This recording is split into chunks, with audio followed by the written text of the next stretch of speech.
জায়েদ খানের প্রার্থিতা বাতিল। অবশেষে জায়েদ খানের প্রার্থিতা বাতিল করে নিপুণকে শিল্পী সমিতির সাধারণ সম্পাদক ঘোষণা করেছে আপিল বোর্ড। আজ সন্ধ্যায় এফডিসিতে ডাকা এক সভা শেষে এ ঘোষণা দেন বাংলাদেশ চলচ্চিত্র শিল্পী সমিতির নির্বাচনের আপিল বোর্ডের চেয়ারম্যান সোহানুর রহমান সোহান।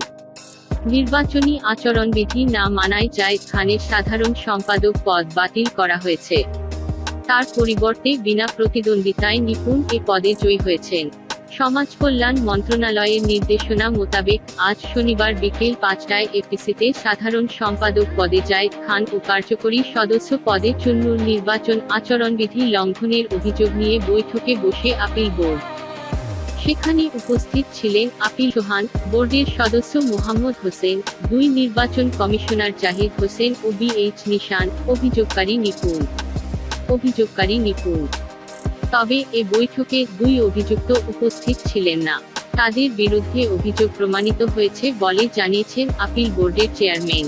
এই ঘটনার মধ্য দিয়ে চলচ্চিত্র শিল্পী সমিতির নতুন কমিটি নিয়ে জটিলতার অবসান হতে যাচ্ছে।